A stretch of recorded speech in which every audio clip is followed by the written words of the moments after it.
Railway board में सदस्यों की नियुक्ति। मैं मंत्री जी से पूछना चाहता हूं कि क्या SC, ST, OBC और महिलाओं को इस बोर्ड में जगह मिलेगी?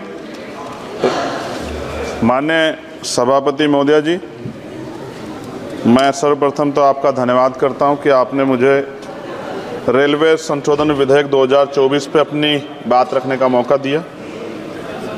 रेलवे संशोधन विधेयक 2024 पर मैं अपनी गहरी चिंता व्यक्त करता हूं।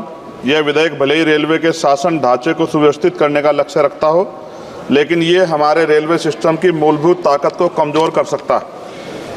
केंद्र सरकार की बढ़ती भूमिका भले ही अच्छे इरादों से प्रेरित हो, लेकिन इससे नौकरशाही में देरी हो सकती है और समय पर निर्णय लेने की क्षमता कम हो सकती है। हमें अपने रेलवे सिस्टम की चपलता और लचीलेपन को खोने का जोखिम उठा रहे हैं। रेलवे बोर्ड में सदस्यों की नियुक्ति। मैं मंत्री जी से पूछना चाहता हूं कि क्या SC, ST, OBC और महिलाओं को इस बोर्ड में जगह मिलेगी?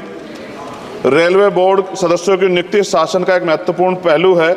यह आवश्यक है कि नियुक्तियां योग्यता और विशेषज्ञता के आधार पर हो, ना कि राजनीतिक विचारधाराओं के आधार पर। इस मोर्चे पर कोई भी समझौता निर्णय लेने की गुणवत्ता और भारतीय रेलवे के समग्र प्रदर्शन में गिरावट का कारण बन सकता है। जनता की ज़रूरतें सर्वोपरि, इसलिए हमारे लिए आम आदमी की ज़रूरतें सर्वोपरि हैं। रेलवे सुलभ, किफ़ायती और विश्वसनीय होना चाहिए।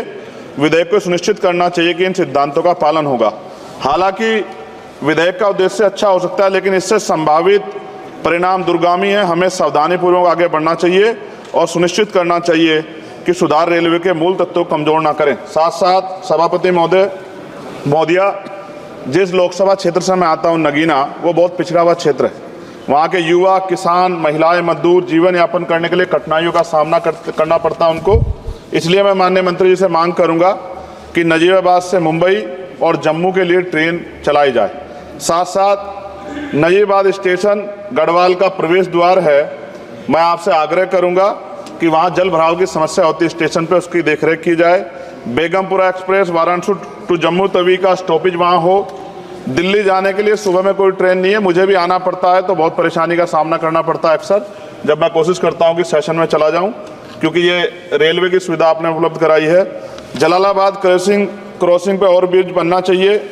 धामपुर में 2 जगह पे समस्या है सर, कई घंटे खड़ा होना पड़ता है, ओवर ब्रिज की आवश्यकता है वहाँ। नगीना में ओवर ब्रिज की जो कोतवाली वाला क्षेत्र है उसमें, सेहोरा में ओवर ब्रिज की दिक्कत है, किरतपुर में है। और बैकलॉग सर बहुत इंपॉर्टेंट विषय है। रेलवे का बैकलॉग जल्दी भरना चाहिए। जनरल कोच बढ़ाए जाने चाहिए, क्योंकि बहुत बड़ी आबादी रेलवे में सफ़र करती है। बहुत लोगों की जान दुर्घटना में जा रही है। हमने कई एक्सीडेंट जो है देखे हैं, और एक कर्मचारी की जान के जिस तरह दब गई, ये भी एक बहुत बड़ी समस्या थी। जनता में गुस्सा पैदा हुआ, इसकी रोकथाम की जाए। गरीब यात्रा करने के लिए जाता है, अंतिम यात्रा ना हो जाए, इस बात का हमें ध्यान रखना पड़ेगा। साथ साथ इसका मुझे एक मुख्य कारण ये दिखाई देता है कि लोको पायलट को रात और दिन में ड्यूटी करनी पड़ती है। मैं ख़त्म कर रहा हूँ। रात की ड्यूटी कठिन है, उसके बाद पर्याप्त आराम चाहिए। इस संबंध में HPC का सुझाव भी था कि लोको पायलट के लिए 2 रात्रि बाद ड्यूटी का आदेश हो, तो ये इस पर अमल नहीं किया गया, जिसके कारण उनकी आंख लग जाती है और कई बार दुर्घटना होती है। हजारों लोगों की ज़िंदगी से खिलवाड़ नहीं होना चाहिए। कोरोना काल में बंद गई ट्रेन पुनः चालू की जाए, और SC, ST, OBC के बच्चों को जो पहले पास मिलते थे, जब कई कंपटीशन की तैयारी के लिए वो पेपर देने जाते थे, मिलते तो बंद कर दिए। सरकार कहती है हम दलित पिछड़ों के हितैषी हैं, लेकिन जब सरकार उनके बच्चों के आगे तरक्की के रास्ते बंद कर दी तो कैसे चलेगा? और जिस तरह लगातार निजीकरण हो रहा है, इस निजीकरण से सरकारी नौकरी खत्म हो जाएगी रेलवे में, तो ये दलित पिछड़ों के बच्चे कहाँ जाके बैठे, कौन सी कुर्सी बैठे? आज भी देश में सामाजिक गैर बराबरी है।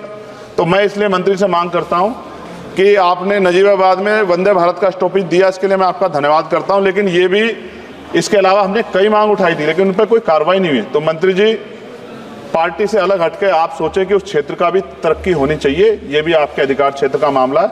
मैं दोबारा सभापति महोदय को धन्यवाद देता हूं और माननीय मंत्री से आग्रह करता हूं कि हमारी मांगों पर ध्यान दें और उस क्षेत्र में अवसर पैदा हो, इसका ख्याल रखें। बहुत बहुत धन्यवाद। पप्पू यादव जी। महोदय जी, मंत्री जी से पहले आग्रह होगा कि मंत्री जी